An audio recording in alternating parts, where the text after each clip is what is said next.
mama, mimi nimeumiwa vibaya sana. Nimshukuru sana mwenyekiti wa wanawake wa Kiislamu Tanzania, Mheshimiwa Mama Shamim Kani, Mheshimiwa mbunge mstaafu, lakini waziri vile mstaafu wa mambo ya wanawake na maendeleo ya jamii. Nimshukuru mwanangu kipenzi Mariam Tambo. Nimshukuru mwenyekiti wa UWT mkoa wa Dar es Salaam, mwanangu Mwajabu Mbwambo, na taasisi zote zilizokuja hapa kwa ajili ya kuwaunga mkono katika shughuli hii kubwa ya kuiombea amani katika nchi yetu. Sasa mimi nitaungana na wenzangu kwa maneno waliyozungumza, na mimi nitaongezea machache. Tulipata uhuru Tanzania mwaka 1961 bila kumwaga damu. Haijawahi kutokea. Nchi zote unazoziona za wenzetu wamepata uhuru kwa kumwaga damu. Lakini tumuombee Rais marehemu Julius Kambarage Nyerere, mfumo ambaye aliutengeneza nchi mpaka leo tunakwenda na amani na utulivu. Na watu wanajaribu kutaka kuharibu, lakini Mwenyezi Mungu anasema mfumo ule ambao aliuandaa chini ya chama cha TANU, na mambo TANU ikaendelea mpaka tukufikia hapa. Kwa kweli tuna haki ya kujivunia. Lakini nikwambia tunalo moja ambalo lilikuwepo, alisema Tanganyika au Tanzania ni nchi, lakini katika wanao watawala wana dini zao. Sawa sio sawa? Ndani ya nchi hii tuna uhuru wa kuabudu dini zetu. Ukiwa Mkristo nenda kanisani, ukiwa Muislamu nenda msikitini, ukiwa Budha nenda katika maeneo yenu, katika tempo. Hii yote ni misingi mizuri ambayo iliandaliwa katika nchi ya Tanzania. Na ndio maana wenzetu wanajiuliza, hivi inakuwaje Tanzania hawamwagi damu katika kipindi cha uchaguzi? Tusiruhusu.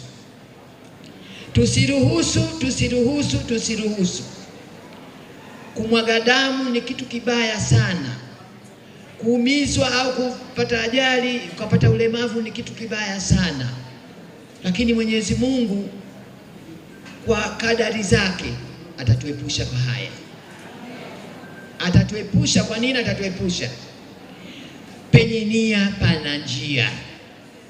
Tunafata nyayo za wenzetu, viongozi wetu wakuu ambao wametufikisha mpaka leo. Kila anachokizungumza anazungumza amani, amani, amani, amani. Na sisi kama wanawake wa Kiislamu, wa Kikristo, wa madhehebu mengine yoyote, tuiunge mkono hii kauli yenye kazi na utulivu na amani ndani ya mioyo yetu. Mimi nina neno moja tu hapa.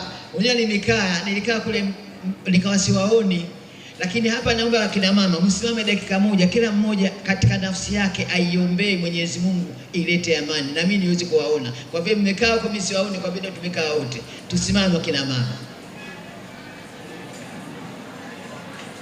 Mwenyezi Mungu mwingi wa rehema, tunaiombea nchi hii ya Tanzania iwe ya utulivu na amani.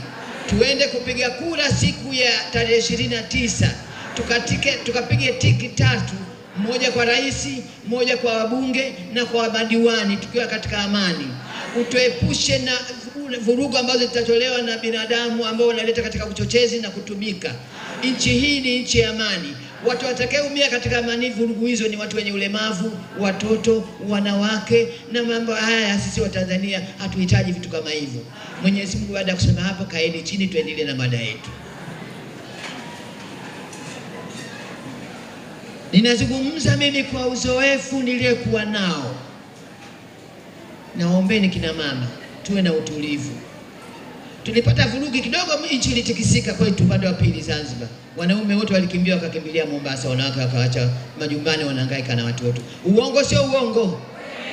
Na kule walikwenda kuoa wake wengine, wakaendelea kuwaletea na wake wengine na watoto. Sasa tujitahidi sisi ndani ya nyumba zetu tusimamie amani. Mwanamke ni mtu ambaye amepewa nafasi kubwa na Mwenyezi Mungu. Tena nafasi aliyopata mwanamke ni kubwa, maana hata pepo wanasema aljannatu ta'ata akidamihi ummaatihi, pepo zitaanzia katika menyayo za wakina mama. Na hii utulivu tunayopeleka huu, tunaileta pepo ndani ya majumba yetu, katika nchi yetu. Tunaiangalia vita ikiingia ndani ya nchi, kutoka haitoki. Leo unajiona kina mama wa Tanzania wote tuko katika utulivu.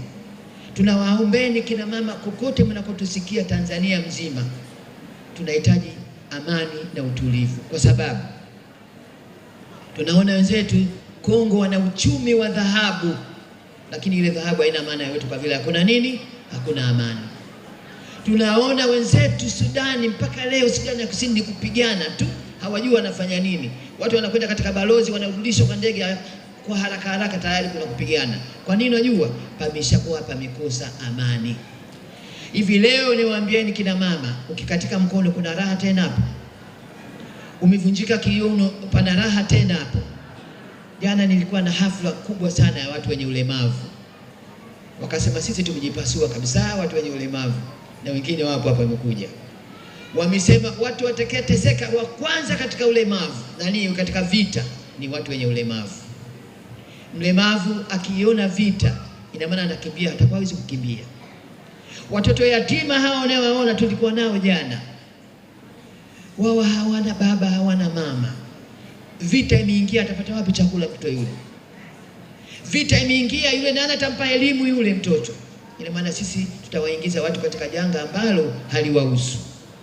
Lakini watu wasekwa, ndio maana tumuumba binadamu na vidole vitano ambavyo havilingani, hata akili hailingani hivyo hivyo. Leo unaposema tutamwaga damu tu, wenzetu wanatusiri, jamani Tanzania msichezee hiyo amani. Tumepigana Rwanda, tumekimbilia Tanzania. Tumepigana Kongo, tumekimbilia Tanzania. Tumepigana Burundi, tumekimbilia mpaka Kenya wamekimbilia Tanzania. Je, wewe hapa mnaitaka vita, mnataka kukimbilia wapi? Hakuna kwa kukimbilia. Nitaizungumzia, nimemsikia mama yule wa benki anasema uchumi. Bila amani kuna uchumi? Leo Tanzania Mwenyezi Mungu amejalia katika awamu hii iliyopita tuna chakula mpaka tunataka kuuza nchi za nje.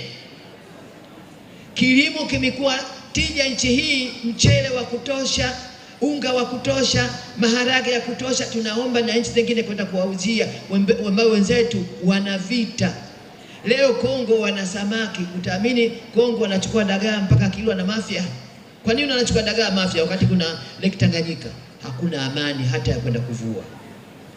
Leo tunahakikisha kuwa Kongo ile inalishwa na Tanzania wakati wao wana ardhi mzuri, lakini wameshindwa kutekeleza yale mambo kwa vile kule wenzetu wa Kongo wana vita ambayo hawajui wataileta lini amani yao, ili watu waweze kwenda mashambani, watu waende wakachimbe madini, watu wakafanya kazi zao, ili wapate nafsi zao zijae utulivu wa Mwenyezi Mungu. Mara ya mwisho nimetoka haji, nimekwenda haji karibu mara 10. Shekhe anatuambia katika msikiti wa Madina, anasema nyinyi mliyekuja hapa, rudini katika manchi zenu, mkae mabalozi wa kuambia wenzenu wakalete amani na utulivu. Leo wenzetu wa Gaza hawajui wanalala wapi, wanalala nje na watoto wao. Lakini leo unafikiri wenzetu hawataki wapate amani kama sisi? Na waomba kina mama, amani hii mnaiona, kwa kweli mimi nasema Mwenyezi Mungu azidi kuilinda, na inshallah illa biidhni ya adam baina ahadi, kwa idhini yake Mwenyezi Mungu na ahadi yake itaweza kutapita katika uchaguzi tukiwa na amani. Ukimwona mwanao anataka kuleta amani, mama huna nguvu ya huna ngumi, lakini kumwambia mtoto kaa chini, mtoto anakaa chini. Sawa sio sawa? Mume wako akitaka kuleta balaa, mwambie bwana wewe, hii vita hii wala wewe iwezi, utakimbia tu hapa. Utaniacha mimi na mtoto mchanga na wajukuu zangu nimekaa hapa. Sasa wewe usianzishe balaa hapa, ili balaa hili je tufanye sisi tukose amani. Mwenyezi Mungu, wanawake nyinyi mle kuepo hapa na wanaetusikiliza kokote Tanzania mzima, wakishirikiana na wanaume, manake penye mwanamke kuna mwanamume, au sio? Tusimame na amani yetu, utulivu wetu, ili hali hii tunayokwenda nayo itusimamie tuweze kufanikiwa. Jana nilikuwa na DC wa Ilala. Niwaambie nisiwaambie?